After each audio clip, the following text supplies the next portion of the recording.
Hello everybody, ఈరోజు మేతి పన్నీర్ పులావ్. ఇది చాలా బాగుంటుంది, చేయడం కూడా చాలా ఈజీ. మిర్చి కసాలనే కానీ రైతాతోనే కానీ దేనితోనైనా తినొచ్చు, వట్టిగా తిన్నా బాగుంటుంది.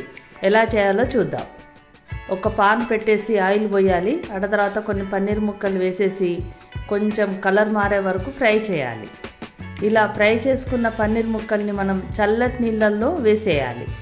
చల్లటి నీళ్ళల్లో ఎందుకు వేయాలంటే పన్నీర్ ముక్క నీళ్ళల్లో వేస్తే గట్టిగా కాకుండా సాఫ్ట్గా ఉంటుంది. ఇలా నీళ్ళల్లో వేసి పక్కన పెట్టుకోవాలి. ఒక 2 బౌల్స్ రైస్, బాస్మతి రైస్ను కడిగి నానబెట్టుకొని పక్కన పెట్టుకోవాలి.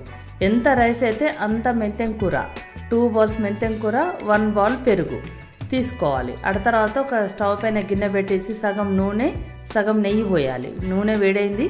ఆ తర్వాత ఒక పెద్ద ఇలాచి, దాల్చిన చెక్క, యాలకులు, లవంగాలు వేసేయాలి. ఇది జాపత్రి, ఇది కూడా కొంచెం వేయాలి. బగారాకు, బండ పువ్వు వేసేసుకోవాలి. ఆ తర్వాత ఇలా పొడుగా కట్ చేసుకున్న ఆనియన్స్ వేయాలి.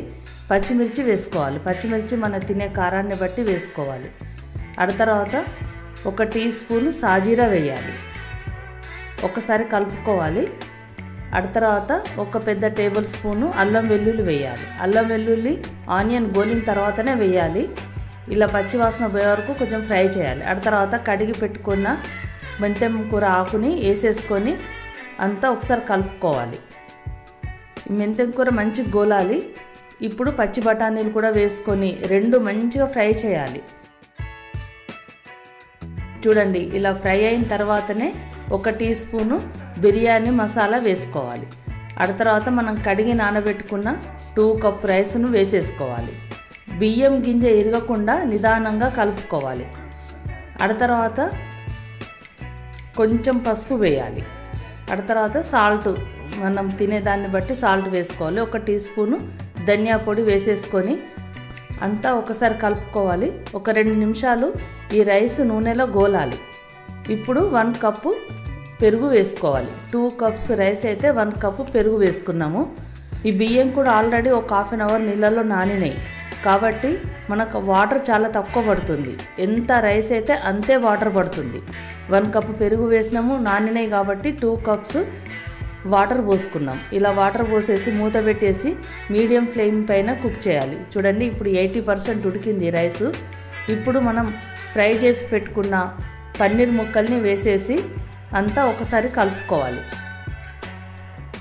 ఇప్పుడు పన్నీర్ ముక్కలకు ఈ మసాలా కొంచెం అంత పట్టుకుంటుంది. ఇప్పుడు మనం పైనుండి ఫ్రైడ్ ఆనియన్స్ మనకు రెడీమేడ్ దొరుకుతాయి, అవైనా వేసుకోవచ్చు. లేదంటే మనం కొన్ని ఫ్రై చేసి పెట్టుకొని వేసుకోవాలి. ఇలా వేసేసి 1 నిమిషం మూత పెట్టేయాలి. ఇప్పుడు స్లో ఫ్లేమ్ పైనే కుక్ చేయాలి. ఇప్పుడు పైనుండి ఒక సగం చెక్క నిమ్మరసం పిండేసి కొత్తిమీర వేసుకోవాలి. కొత్తిమీర వేసేసి ఇంకొక 5 నిమిషాలు స్లో ఫ్లేమ్ పైన మూత పెట్టేసి కుక్ చేయాలి. చూడండి, టేస్టీగా ఉండే మేతి పన్నీర్ పులావ్ రెడీ అయిపోయింది. కమ్మటి అరోమా వస్తుంది ఇందులో నుండి. మీరు కూడా ఒకసారి తప్పకుండా చెయ్యండి, తినండి, ఎంజాయ్ చేయండి. ఈ వీడియో నచ్చితే లైక్ చేయండి, షేర్ చేయండి, సబ్స్క్రైబ్ చేయడం మాత్రం మర్చిపోకండి. Thank you.